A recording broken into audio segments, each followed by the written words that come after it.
"You're not on the list, old man."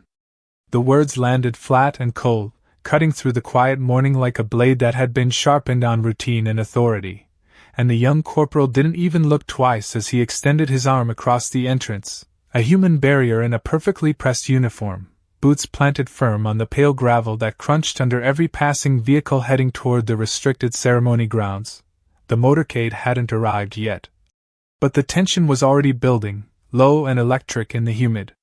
air. And behind the cordon a small cluster of guests in dark suits and polished shoes murmured among themselves, their voices hushed, their eyes drifting toward the scene with a mixture of curiosity and discomfort. The old man stood there without moving, a quiet figure in a worn charcoal jacket that had seen more years than most of the men guarding the gate, his posture straight despite his age, his hands steady at his sides, and his eyes, clear, pale, and impossibly calm, fixed somewhere beyond the checkpoint, as if the barrier in front of him simply didn't exist. "Sir, I'm going to need you to step back," the corporal added, sharper this time, his tone rising just enough to draw more attention, and a second guard shifted closer, crossing his arms with a faint smirk that didn't quite hide the impatience in his expression. A black sedan rolled past slowly, tires whispering over the pavement, and someone inside glanced out, lingering just long enough to catch the image of an old man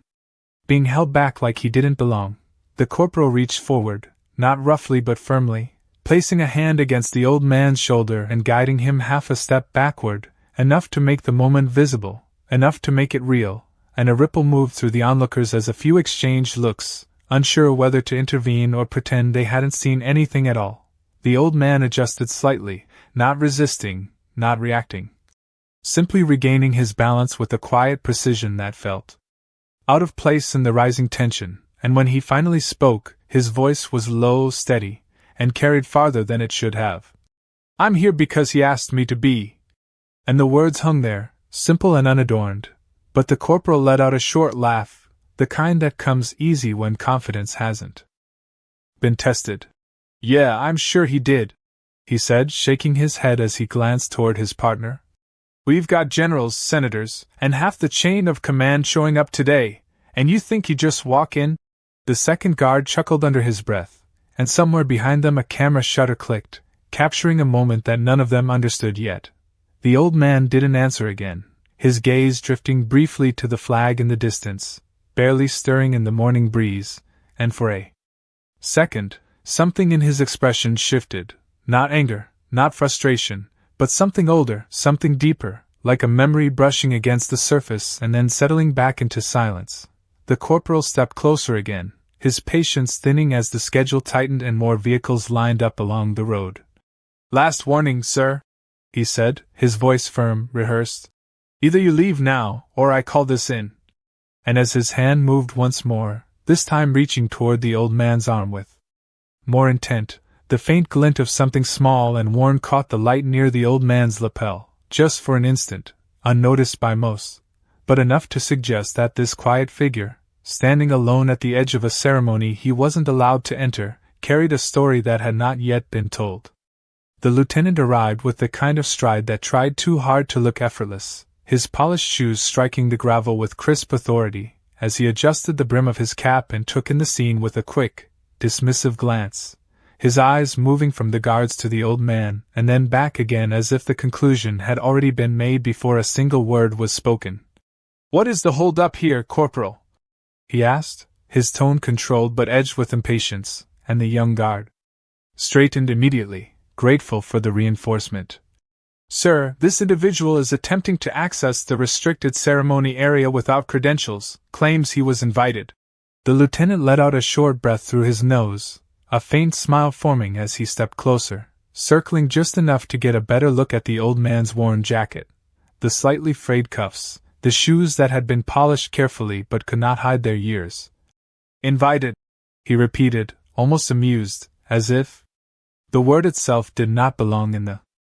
same sentence, and a few more guests nearby slowed their steps, their attention quietly drawn to the exchange. Sensing that something about this moment did not sit right, the lieutenant stopped directly in front of the old man now, close enough to impose but not enough to touch, his posture rigid with the kind of authority that had not yet been tested by anything real. Sir, this is a private military ceremony, invitation only, and I do not see anything that suggests you are authorized to be here.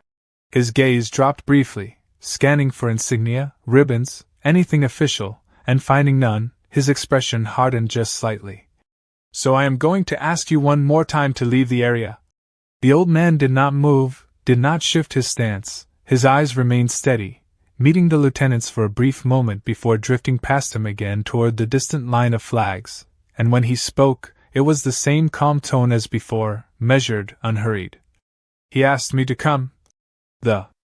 lieutenant's smile faded completely now, replaced by a thin line of irritation, and he took a half-step closer, lowering his voice as if that alone would establish control.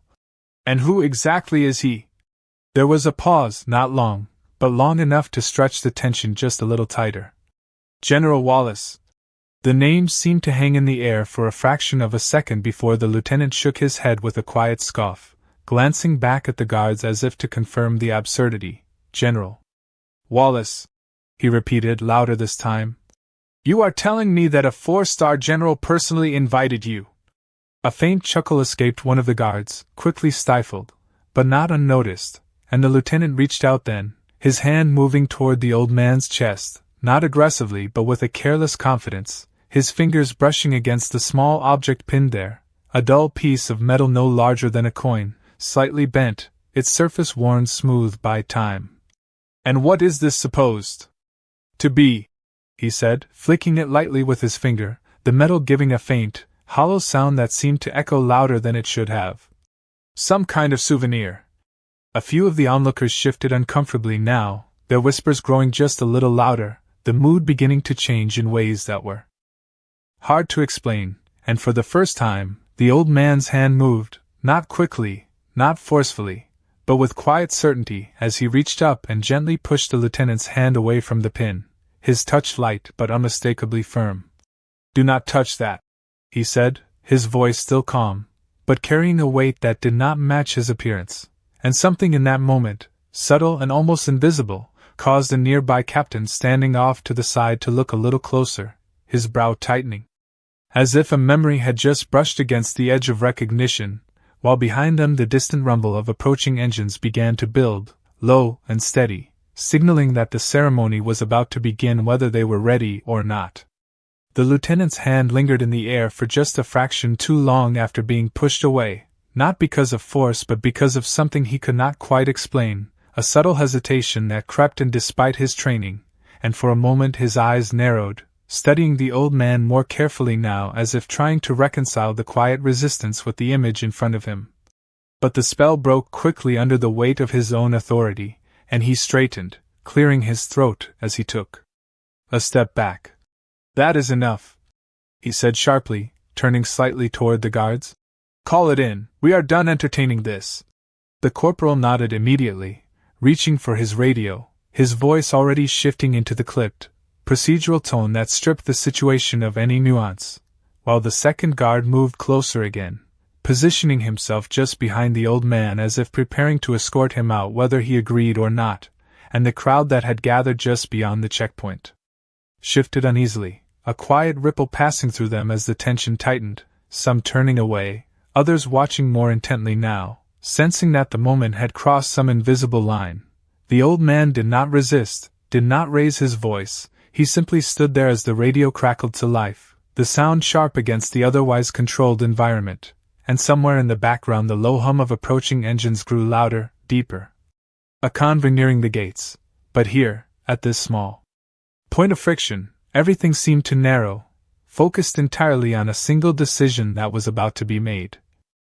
The corporal spoke into the radio, requesting assistance with a calm efficiency that suggested routine, yet there was a faint tightness in his voice that had not been there before, a hint of uncertainty he would not have admitted even to himself, and as he spoke, the young captain standing off to the side, Daniel Reeves, shifted his weight, his gaze fixed on the old man with a growing sense of unease, something about the way the man stood.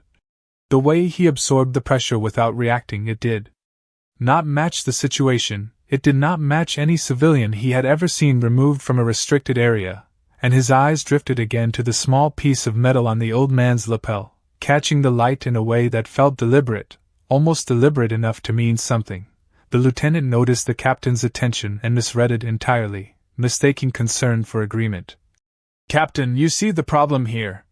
he said, gesturing vaguely toward the old man as if the conclusion were obvious. "We cannot have disruptions today of all days." Reeves did not answer immediately, his mind turning over fragments of memory, old briefings, names he had heard in passing, stories that were never fully explained, and though nothing clear formed, the unease deepened, settling into his chest like a weight he could not ignore. The radio on the corporal's shoulder responded with a burst of static and a short acknowledgement, confirming that military police were on their way. And the lieutenant gave a small nod, satisfied, already moving past the moment in his mind as if it had been resolved, but the captain did not move, his eyes still on the old man, and then, almost without thinking, he stepped back, turning away from the group just enough to slip a hand into his pocket, retrieving his phone with a motion so subtle it went unnoticed by the others. His thumb moving quickly across the screen as he scrolled to a number he had not used in months, a direct line he had been told to use only if something felt wrong, truly wrong, and as the call began to connect, the distant convoy reached the outer perimeter, engines idling low and heavy, the air shifting with their presence, while at the checkpoint the old man remained exactly where he had been from the beginning, still, composed, and waiting, as if he had already seen how this would end. The phone pressed against Captain Reeves' ear felt heavier than it should have, the faint ringing stretching longer than expected as the noise of the checkpoint seemed to dull around him, like the world itself was holding its breath, and when the line finally clicked, the voice on the other end was sharp, immediate. "Colonel Markinson." Reeves did not waste time, his words low and controlled, but urgent beneath the surface. "Sir, I am at the north entrance. There is an elderly man being removed. He claims he was invited by General Wallace." There was a brief pause, not confusion, not dismissal, but something quieter, more dangerous. "Name?" the colonel asked, and Reeves glanced back over his shoulder, watching as the military police vehicle rolled closer, its tires crunching steadily over the gravel, the lieutenant already turning to greet them with a confident nod. "Arthur Hayes," Reeves said, and for a fraction of a second the world on the other end of the line seemed to stop. The silence that followed was not empty, it was full, dense, like a door had just been opened somewhere far above his clearance level, and when the colonel spoke again, his voice had changed, stripped of all casual tone. "Repeat that name." Reeves swallowed once, his grip tightening slightly on the phone. "Arthur Hayes, sir." Another pause, shorter this time, followed by a quiet exhale that carried something close to disbelief. "Do not let them move him," the colonel said, each word precise, deliberate. "I am making a call right now." The line went dead before Reeves could respond, leaving him standing there with the phone still in his hand, the weight of what he had just triggered settling in slowly. Back at the checkpoint, the situation was already moving forward, the military police stepping out of their vehicle with practiced efficiency, their presence adding another layer of authority that seemed to push the tension higher. The lieutenant gesturing toward the old man with a calm certainty. "This is the individual, no credentials, refusing to comply." One of the officers nodded, approaching with a neutral expression, professional, detached, while the corporal stepped aside just enough to make space, his earlier confidence returning now that the process had been formalized, and the small crowd beyond the barrier shifted again, some stepping back, others leaning in. Slightly, drawn by the quiet escalation unfolding in front of them, Arthur Hayes remained still, his posture unchanged, his eyes no longer on the guards or the officers, but somewhere beyond them, fixed on the distant horizon where the line of black vehicles had now come to a complete stop, engines idling in a low, steady rhythm that seemed to echo through the ground itself, and as one of the officers reached toward his arm, not roughly but with clear intent to guide him away, something subtle shifted in the air, not visible, not audible, but felt, like the moment just before a storm breaks, and the lieutenant, mid-sentence as he spoke to the officers, hesitated for the briefest instant, his gaze flicking toward the convoy without fully understanding why, while behind him the crowd fell quieter, the whispers fading into a tense, expectant silence, and then, from the lead vehicle, A door opened with deliberate slowness, the sharp click carrying farther than it should have in the heavy air, and though no one at the checkpoint had turned fully yet, every instinct, every trained sense, began to register the same thing at once. Something had just changed, and it was no longer about removing an old man from the wrong place. It was about to become something else entirely. The sound of the car door closing carried across the distance with a sharp, deliberate finality that cut through the low murmur of engines and voices alike, and this time everyone heard it, not just as a sound but as a signal, something that did not belong to routine procedure, something that demanded attention without asking for it, and one by one, heads began to turn, first among the guests, then the guards, then the officers, until even the lieutenant paused mid-motion, his hands still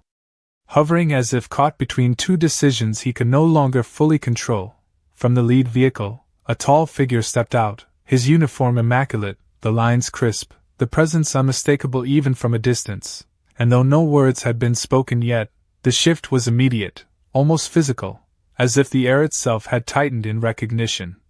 And the military police officer who had been reaching for Arthur Hayes slowed, his hand stopping just short of contact, his training telling him to proceed, but something deeper, something instinctive, telling him to wait. The gravel crunched again, slower now, measured footsteps approaching with a quiet authority that did not need to announce itself, and the lieutenant straightened instinctively, his posture snapping into place as his eyes locked onto the approaching figure, recognition dawning in stages, first confusion, then realization, and finally a flicker of uncertainty that he quickly tried to suppress, but it lingered anyway, just beneath the surface. The corporal followed his gaze and stiffened, his earlier confidence dissolving into something tighter, more controlled, his hands adjusting slightly at his sides as if preparing for inspection rather than confrontation, while the second guard shifted his weight, no longer relaxed, no longer certain of the situation he had thought was simple moments before. Arthur Hayes did not turn immediately, did not react to the movement behind him, his attention still fixed forward,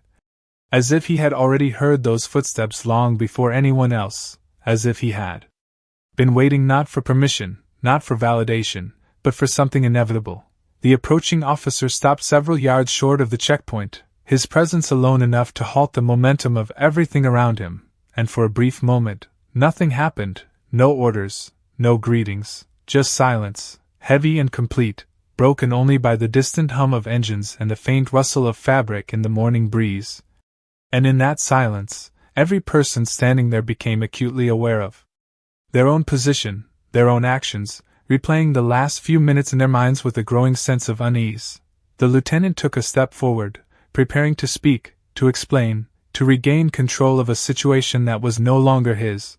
but the words did not come immediately, caught somewhere between confidence and doubt, and before he could find them, the officer's gaze shifted, not to him, not to the guards, but past them, settling on the old man standing quietly at the center of it all. And something in that look changed everything, subtle yet unmistakable, like a recognition that ran deeper than rank or protocol, deeper than the moment itself. The military police officer slowly lowered his hand, stepping back without being told, and the corporal, sensing the shift, followed suit, creating a small but significant space around Arthur Hayes, a space that had not existed before. And the crowd beyond the barrier fell completely silent now, no whispers, no movement, just a collective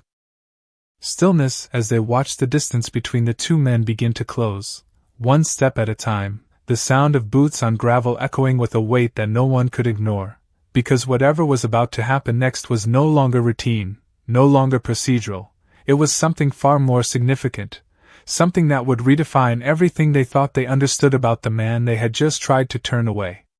The distance between them closed with a quiet inevitability, each step measured, each footfall pressing into the gravel with a sound that seemed louder than it should have been, as if the ground itself was marking the moment. And when the four-star general finally came to a stop just a few feet away, the entire checkpoint felt suspended, frozen in a silence so complete that even the distant engines seemed to fade into the background. No one spoke, no one moved, every eye fixed on the space between the two men, waiting for something that none of them could define but all of them could feel, and for a brief second, the general simply stood there, his posture straight, his expression unreadable, his gaze locked onto Arthur Hayes with a focus that cut through everything else. Then, without a word, without hesitation, he lifted his hand in a slow, deliberate motion, and rendered a crisp, unmistakable salute. The sound did not exist, but it was heard all the same, a silent command that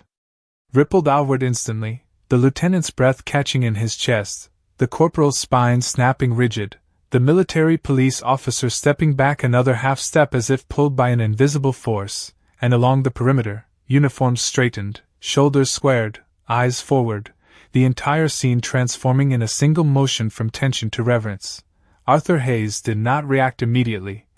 did not rush to return the gesture. He simply looked at the man in front of him, really looked.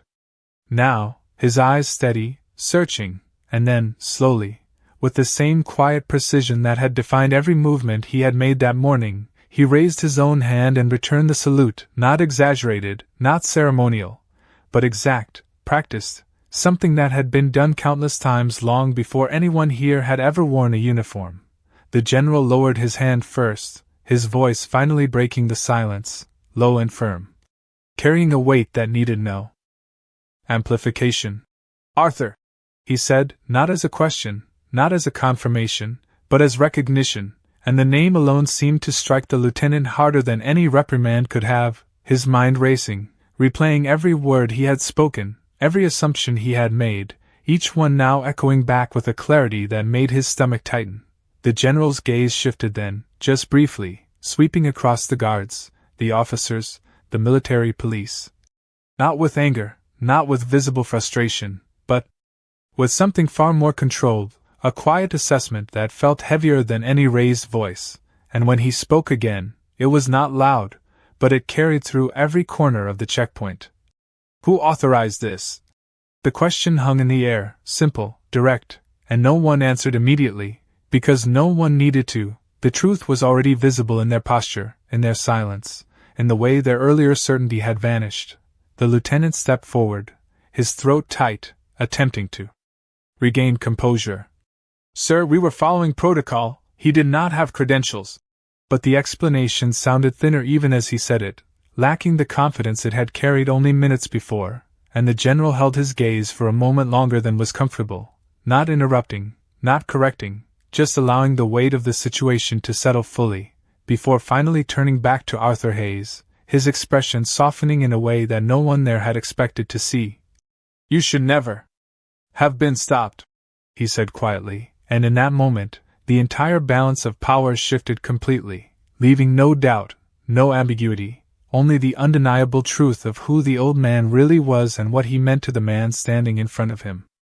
The words settled over the checkpoint with a weight that no one could ignore, and for a moment, no one dared to move, not the guards, not the officers, not even the military police who had arrived ready to act and now stood uncertain, their earlier purpose dissolving under the quiet authority of the man who had just spoken, and the lieutenant felt it most of all, the shift not just in command but in reality itself. As if everything he had believed about the situation had been turned on its head. In a single sentence, his mouth opened slightly, then closed again, the explanation he had tried to offer.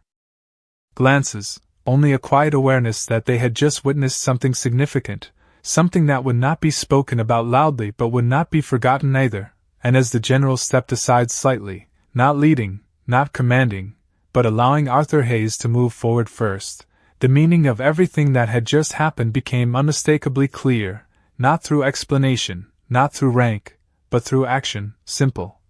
undeniable, and impossible to ignore. Arthur Hayes stepped forward without hesitation, his pace unhurried, each step measured against the quiet that now surrounded him, and as he crossed the space where he had been stopped only moments before, no one moved to block him, no one spoke, the guards standing rigid at attention as he passed, their earlier authority replaced by a stillness that carried far more weight than their commands ever had. The gravel beneath his shoes gave a soft, steady crunch, the sound now echoing in a way that seemed almost ceremonial, and behind him, General Wallace followed at a respectful distance, not leading, not directing, but present, his posture firm, his gaze forward, making it unmistakably clear to everyone watching that the man ahead of him was not to be questioned again. Along the perimeter, the gathered guests instinctively straightened, conversations dying out completely as the quiet procession moved past. And some, without fully understanding why, adjusted their stance, shoulders back, eyes forward, as if responding to something deeper than protocol. Captain Reeves remained near the checkpoint, his phone still in his hand though the call had ended minutes ago, his attention fixed on the retreating figures, the pieces finally settling into place in his mind, the name, the presence, the reaction from the colonel, all aligning into something he realized he had nearly missed. And a faint exhale left him as he lowered the device, aware now of how close the situation had come to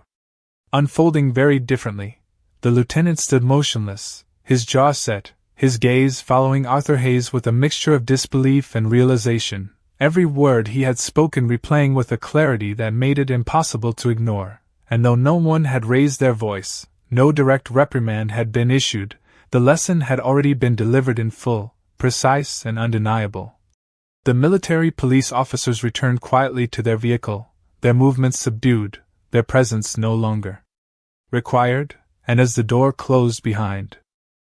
hands lifting in unison, not prompted, not instructed, but compelled by something deeper than protocol, the sound of chairs shifting, fabric brushing, and boots aligning against the ground created a soft, unified rhythm that filled the air, and for a moment, the entire ceremony paused, suspended in a collective act of respect that had not been scheduled, had not been planned, yet felt more important than anything written on the program. Arthur Hayes slowed slightly, his gaze moving across the line of salutes, not surprised, not overwhelmed, but acknowledging it with the same quiet composure he had carried from the beginning, and when he finally stopped at the place reserved near the front, he turned just enough to face them, his hand rising once more in a measured return, the gesture simple, precise, and complete. General Wallace stepped forward then, his voice carrying just enough to reach those closest, though it did not need to be loud for its meaning to be understood. "Today we honor a life of service," he said, his words steady, grounded. "And we also remember those whose names were never written, whose actions were never recorded, but whose impact shaped everything that followed." His gaze shifted briefly toward Arthur, not as an introduction, not as a revelation, but as acknowledgement, and no further explanation was needed. The flags along the perimeter stirred again in the breeze, their movement soft and steady, and as the ceremony resumed, there was a different weight to the silence, a deeper awareness carried by every person present, because what they had witnessed was not just a moment of correction, not just the reversal of a mistake, but something far more lasting, a reminder that recognition does not always arrive with ceremony, that respect is not always visible at first glance. Back at the checkpoint, the guards remained at their posts, but their posture had changed, not just straighter, but more aware, the lieutenant standing a little quieter than before, his gaze distant as he replayed the moment in his mind, understanding now that rank alone does not define presence, that authority is not always worn where you expect it, and as the service continued beneath the open sky, with the sound of a distant breeze moving through the flags and the quiet cadence of honor filling the space, one truth settled in, steady and undeniable, that some men do not need to announce who they are, because the world remembers for them, and when it does, everything else simply stops.